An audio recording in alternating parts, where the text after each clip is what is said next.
throughout the year. It's amazing to think that it might come down to these very games for just a couple of teams, the Port Hope Panthers and the Picton Pirates. A huge 4 points in this game this evening. Good evening, everyone. My name is Tim Durkin, along with Trevor Struthers, who's going to be doing play-by-play for this game this evening. So happy that you could join us for the PJHL action from Frankford. This is a first, and we're going to jump right into it. Starting, these two teams could be a first-round matchup.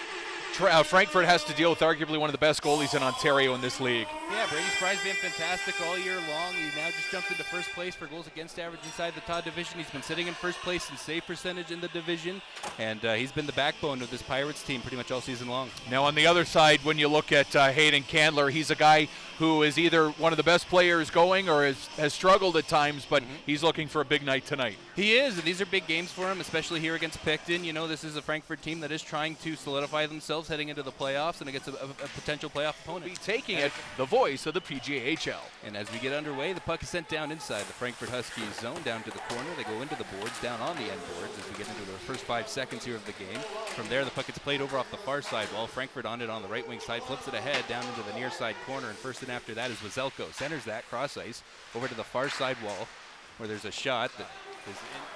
Right back to center, skating it into the offensive zone. Ryan Turney, the former Port Hope Panther, shot in on goal, and a save made by Spry. Loose the puck still around the slot area. Backhanded opportunity, they score! It's the Huskies getting on the board first here, just over a couple of minutes into this one, making this a 1-0 lead over the Picton Pirates. And for Dylan Foster, that's going to be his 8th goal of the year. And you talk about the players that are so key for this team, Trevor. The fact is Foster's missed a number of games, and when they see him missing the games, this is a team that struggles. And tonight, with the top player for Frankfurt out of the lineup in Jacob Tinney, guys like Foster are going to be focused on. Absolutely. Here as we'll get a look now at the replay. And a couple whacks at it there, but it's the backhand that he's able to put down over a downed, or put in over a downed Price to give the Huskies this 1-0 lead. Trevor taking a look at Kyle Halkin-Schultz and his bench, the standings. Everything is set except 3 and 4. Nobody's going to catch Amherst or Napanee. Frankfurt has nowhere to go. Neither does Campbellford. So what will happen is 1 versus 2. They'll get some time to relax. Could be 2+ weeks, and then it's 3, 6, 4, 5. So I don't know how it's going to break down, but that Port Hope team, we were talking before the broadcast, they have really improved from the start of the season, and they may be dangerous at any round of the playoffs. Absolutely. Absolutely. Puck moved out to center ice over along the near side wall. Picton, right side. Kemper shoots and scores. Garrett Kemper strikes back for Picton. We have a 1-1 hockey game late in the first. You talk about somebody that has been a Huskies killer over the last 72 hours.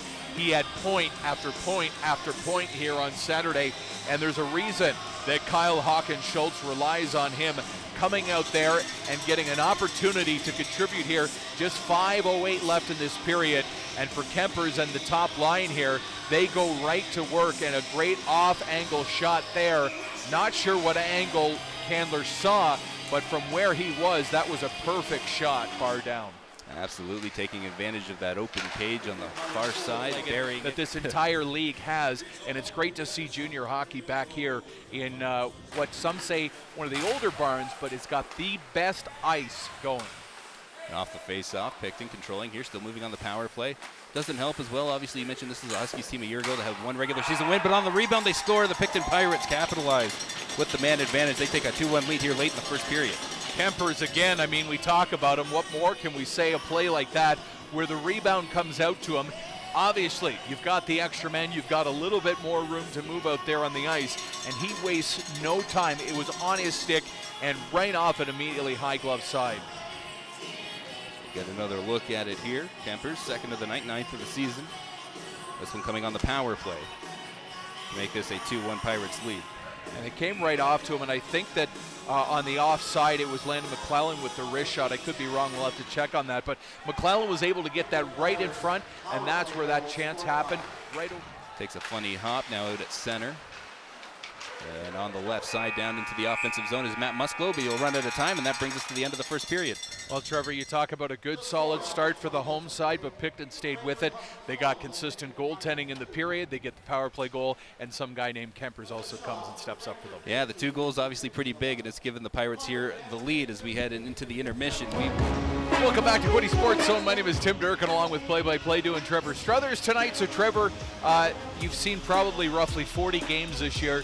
You've seen a ton from Picton. You've seen a ton from Frankford. Are they being kind of where you've seen them throughout the year? Has it been consistency for these two clubs? Pretty much. Like, Picton feels like a team that comes on pretty strong in the first period, and they started off a bit slow in that first, but picked up as it went on. It's kind of from here where I feel like Picton, in the games at least that I've seen, primarily against Napanee, where they take a step back a little bit the rest of the way. It's up to Picton to keep their foot on the gas here in the remaining 40 minutes in this game, because Frankford's going to counter, and it might come pretty quick here to start this period. And we've seen on the other side of things a Frankford team that 4 in a row, 7 in a row, losing 7. It's just they're looking to find the consistency that a team like Picton has had. Putting it down into the offensive zone is Landon McClellan. That's dropped back to Kirby. Kirby tried to center to Harrison. A shot in on goal. Rebound, they score. And so the Pirates are able to strike on the power play, make this a 3-1 game with a couple of opportunities out in the slot. Not sure if that was Nick Kirby or not, but that one slid right underneath, and it was a very slow-moving puck, Trevor. That one came right around the circle. The rebound comes, and it just trickles across the line. This is a big 2-goal lead right now for the Pirates. Absolutely, and being able to capitalize on power play opportunities is turning into the difference in this hockey game very quickly. Nice play back underway now. Picton just slides it in over the Frankford blue line. Huskies collecting it on the back end, playing it up. Puck comes back down inside the Frankford zone over on the right wing side. Centering feed, Jack Dow, couple whacks, he scores. Centering feed from Landon McClellan and a couple whacks for Jack Dow, the big winger out in front of the goal, and he buries it past Candler. It's a 4-1 Pirates lead. I was just going to talk about the big save that Hayden Candler made just a few moments ago. He makes another huge save on that play, but right in from there, there's a rebound. And when you have 2 whacks at it like that, it doesn't matter how great that first save is going to be. We're going to get a look at it right here as it comes in on the far side.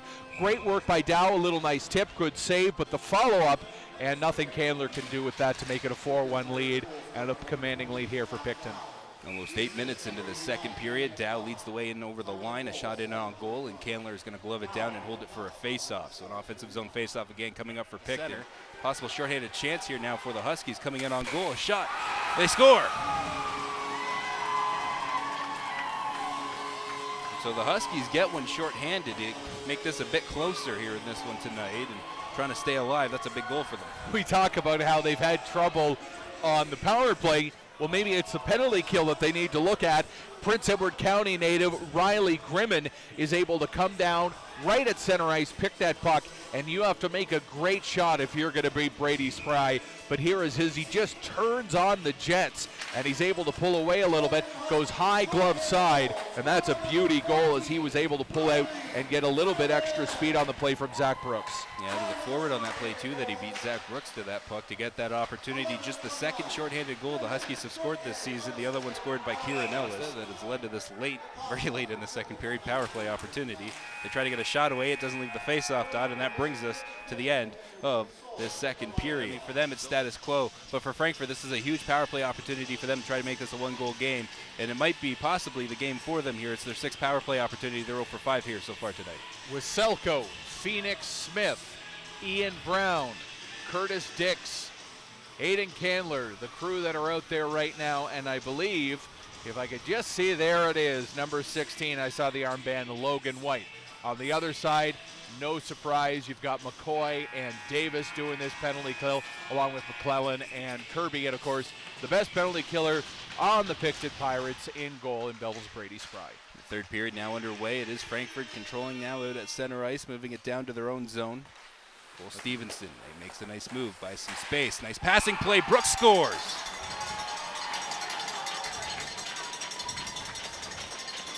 Wonderful puck distribution around, and it started behind the net, and it was only a matter of time when the passes are that clean, the movement from one side to the other, they didn't see the angle they wanted, so they went to work. Dow has the puck here, sees it at the top of the circle, and talk about a great shot right under the blocker, and that has pretty much put things to bed 5-2 with just 10 minutes to go, and they're still on the power play. Yep. Starting to become a mountain here for the Frankford Huskies tonight. And Matisi's going to finish that one back into the Frankford zone, and that's going to be it for this one. And that's going to do it for this one here tonight as the Picton Pirates walk away victors 5-2 over the Frankford Huskies here in Frankford. And the losing streak continues for Frankford, now up to 8 games. Picton continues their winning ways. They had a tie against Campbellford, but won 2 games prior to that, and they're back in the win column here tonight with this big victory. Second star, the captain, McLennan, 3 assists in the game, leading by example. And Garrett Kempers, 5 points in this building in 72 hours.